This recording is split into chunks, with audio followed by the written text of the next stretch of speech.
नहमदुहु व नसल्ली अला रसूलिहिल करीम। औज़ु बिल्लाहि मिनश शैतानिर रजीम। बिस्मिल्लाहिर रहमानिर रहीम। इन्ना आतैनाकल कौसर फसल्लि लिरब्बिका वन्हर इन्ना शानिअका हुवल अब्तर। सदक़ल्लाहुल अज़ीम। हर किस्म की हम्द व सना अल्लाह ताला की ज़ात के लिए, जो सारे जहानों का मालिक, सबका खालिक और राज़िक़ और पैदा करने वाला है। और बेशुमार लातदाद दुरूद व सलाम रसूलुल्लाह सल्लल्लाहु अलैहि वसल्लम की ज़ात पर, जो सारे अम्बिया के इमाम और सरदार हैं। अल्लाह ताला उन पर अपनी लाखों करोड़ रहमत नाज़िल फरमाए। आज हम इस्लाम की एक अज़ीम शख्सियत हज़रत सलाहुद्दीन अय्यूबी रहमतुल्लाह अलैह की शख्सियत पर बात करेंगे। सलाहुद्दीन अय्यूबी रहमतुल्लाह अलैह कुर्दिस्तान में पैदा हुए, जो आजकल इराक़ में वाक़या है। वो नस्रन कुर्द थे और सुल्तान नूरुद्दीन ज़ंगी की फ़ौज में बतौर अफसर शामिल थे। और गालबन 564 ईस्वी में जब नूरुद्दीन ज़ंगी ने मिस्र को फ़तह किया, तो जो मिस्र को फ़तह करने वाली फ़ौज थे, उसके जो सिपहसालार थे वो शेर को थे, जो सलाहुद्दीन अय्यूबी के चचा थे। जब मिस्र को फ़तह किया गया तो सुल्तान सलाहुद्दीन अय्यूबी को वहाँ का हाकिम बना दिया गया। तो उन्होंने बड़े अच्छे तरीके से उस मिस्र का इंतज़ाम चलाया। उसके बाद जब उन्हें मिस्र का हाकिम मुकर्रर किया गया, तो उन्होंने शाम के करीब करीब जितने भी इलाके थे, शाम था, फ़लस्तीन था, हलब था, ये सारे इलाके जो थे उन्होंने फ़तह कर लिए।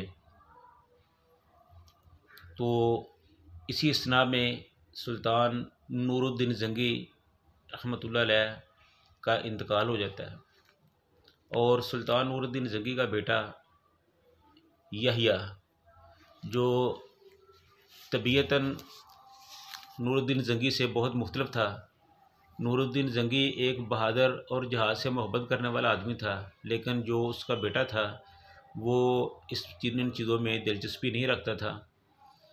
तो सुल्तान सलाहुद्दीन अय्यूबी ने उसको बहुत समझाया और हुक्मरान भी बना दिया, लेकिन वो अपने ओहदे से वफ़ा ना कर सका। जिस पर फ़ौज के मशीरों सरदारों ने मिलकर ये फ़ैसला किया कि अब इसको हटा दिया जाए, ताकि ये जो उनका असल मिशन था उसके रास्ते में रुकावट बन रहा है। चनाचे उसके नूरुद्दीन ज़ंगी के बेटे यहया को इक़्तिदार से अलग कर दिया गया और उनकी जगह सलाहुद्दीन अय्यूबी को हुक्मरान बना दिया गया। तो जब पहले तो वो मिस्र के हुक्मरान थे, और फिर उन्होंने जब सुल्तान नूरुद्दीन ज़ंगी की जगह अपनी सारी हुकूमत को उनके हवाले किया गया, तो उन्होंने अवाम की फ़लाह बहबूद और हुकूमत की तोसी पर भी ख़ुसूसी तवज्जो दी। तो उन्होंने अपने इर्द गिर्द के तमाम इलाके फ़तह करके अपनी सल्तनत में शामिल कर लिए, जिससे एक तो उनकी जो हुकूमत थी वो काफ़ी बड़ी हो गई और इसके साथ साथ काफ़ी मजबूत भी हो गई। तो इसी तरह वहाँ एक इलाका था हतीन, तो वहाँ का जो ईसाई हुक्मरान था वो बड़ा एक मुतअस्सिब किस्म का आदमी था, जो मुसलमानों के ख़िलाफ़ दिल में बड़ी नफ़रत रखता था, और रसूलुल्लाह सल्लल्लाहु अलैहि वसल्लम की जा बजा वो गुस्ताखियाँ करता था, जो कोई मुसलमान बर्दाश्त नहीं कर सकता था।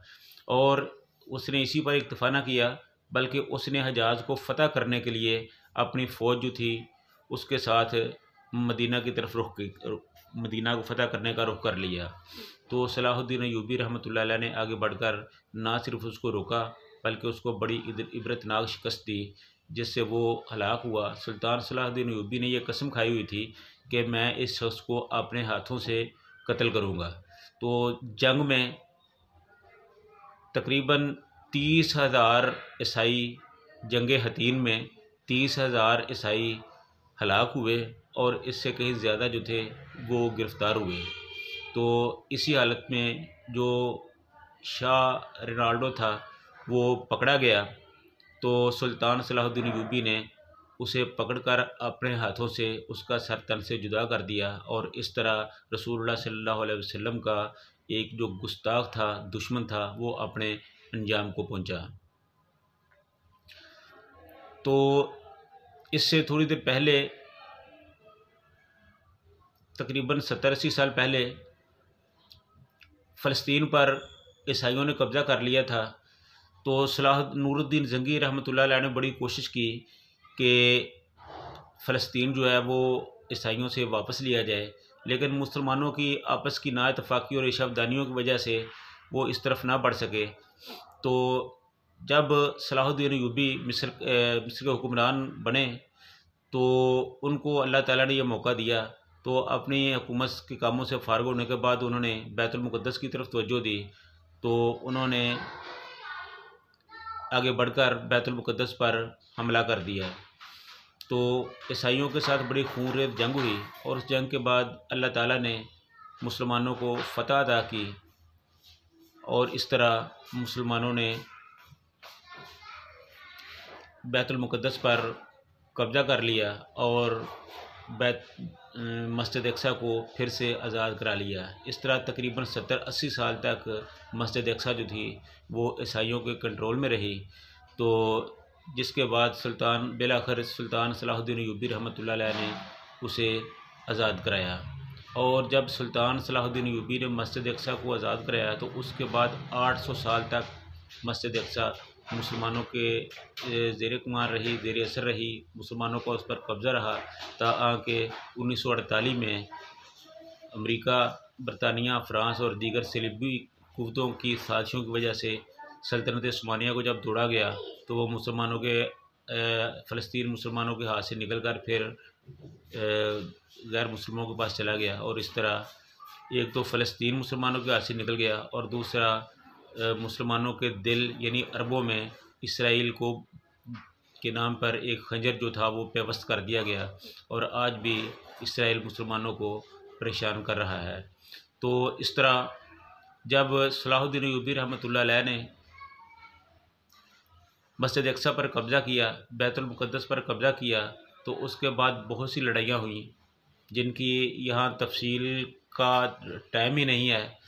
तो इस तरह जब भी उन्होंने मुसलमानों से बैतुल मुक़द्दस को वापस लेने की कोशिश की तो सलाहुद्दीन अय्यूबी ने उनकी हर कोशिश को नाकाम बनाया। तो इस तरह अल्लाह ताला ने मुसलमानों को और सुल्तान सलाहुद्दीन अय्यूबी को सुरखरू किया और सलाहुद्दीन अय्यूबी तारीख़ में अमर हो गया। जब तक क़यामत के आने तक वो मुसलमानों के दिलों में ज़िंदा रहेंगे। वो मुसलमानों का हीरो था, हीरो है और इंशाअल्लाह ताला हीरो रहेगा। और आज भी मुसलमान उनका नाम बड़े अदब से लेते हैं। अल्लाह ताला उनकी कब्र पे अपनी हज़ारों रहमतें नाज़िल फरमाए, आमीन। बाकी इंशाअल्लाह किसी और वक्त पे ज़िक्र करेंगे। व आखिरु दावाना अनिल हम्दुलिल्लाहि रब्बिल आलमीन।